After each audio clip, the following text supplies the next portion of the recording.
नमस्कार किसान भाइयों, कई बार हमको किसानों की शिकायत आती है, उनको समझने में दिक्कत होती है कि गर्डल बिटल या चक्रभृंग का प्रकोप होता है, वो कैसे पहचाने। और कई बार वो कन्फ्यूज़ हो जाते हैं तना मक्खी के साथ में, क्योंकि उसका भी जो सुरंग बनती है तने में, वो भी कुल मिला के एक प्रकार से वैसे ही रहती है जैसे कि चक्रभृंग द्वारा बनती है। तो आइए आज जानते हैं हमारे जो विशेषज्ञ डॉक्टर अमरनाथ शर्मा साहब से कि तना मक्खी का जो डैमेज कैसे पहचाने जाए और चक्रभृंग से उसको किस प्रकार से हम डिफरेंशिएट कर सकते हैं।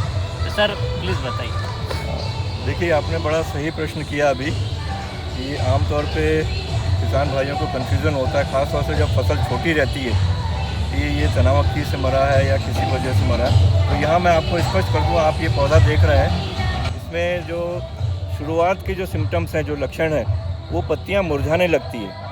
जब तना मक्खी का प्रकोप हो जाता है, इसके अंदर अंडा देके इल्ली निकलने लगती है, तो किनारे से सूखना शुरू करती हैं। ये अभी मुरझाई हुई हैं, आप दूसरे पौधे में देखेंगे, ये यहाँ पे स्पष्ट दिख रहा है कि किनारे से सूख रही पत्तियाँ, बीच में हरी है और किनारे किनारे से सूखना शुरू हो गया। जब प्रकोप काफ़ी बढ़ जाता है, उसकी टनल बनना शुरू हो जाती है, तो इस तरह से पूरी की पूरी पत्तियाँ सूख जाती हैं और पौधे में अंदर टेढ़ी मेढ़ी सुरंग बनने लगती है। तो ये निश्चित रूप से तना मक्खी का प्रकोप का एक लक्षण है।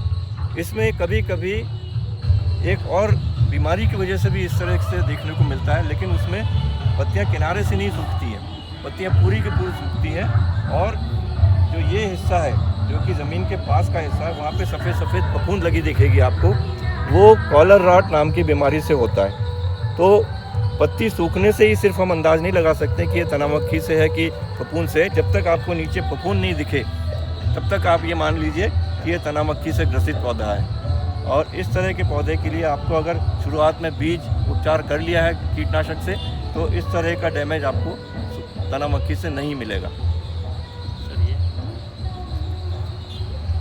बाद में आप देख रहे हैं, जब आप पौधे को चीर के देखेंगे तो इस तरह से पौधे के अंदर सुरंग मिलेगी और भूरे रंग का हो जाएगा तना, और इसमें कभी कभी आपको इल्ली भी मिल सकती है।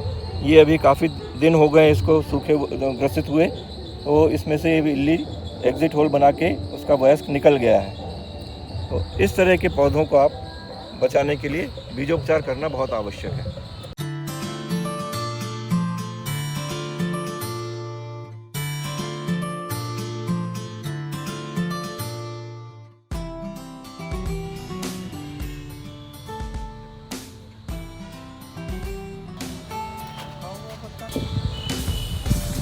ये देखिए गर्डल बीटल के लक्षण हैं इसके प्रकोप के। इसकी जो मादा मक्खी है, वयस्क है, वो इस तरह से रिंग बनाती है डंठल के ऊपर, और जिसकी वजह से नीचे से पानी जाना और पोषक तत्वों का जाना बंद हो जाता है, और उसके कारण ही पत्ती सूखने लगती है। ये देखिए ऊपर का भाग पूरा सूख रहा है ये। और ये आप इस पौधे में भी देखेंगे, गर्डल बीटल के ऊपर का जो हिस्सा है वो सूखने लगता है। तो ये लक्षण है जब आपको खेत में अपनी फसल में दिखने लगें, तो इसके नियंत्रण के उचित उपाय करने चाहिए। अगर इल्ली यहाँ से निकल के मुख्य तने में आ जाती है, फिर कोई कीटनाशक वहाँ तक पहुँचने में सक्षम नहीं रहता है, मुश्किल रहता है इसका कंट्रोल करना।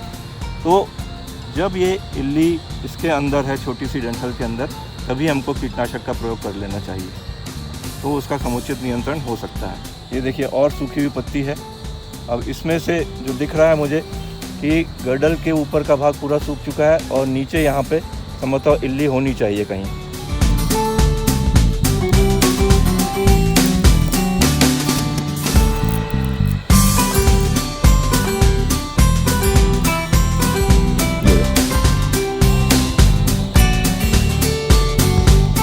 और इसको थोड़ा सा घुमाता हूँ तो ये आपको एग्जिट होल भी दिख जाएगा ये।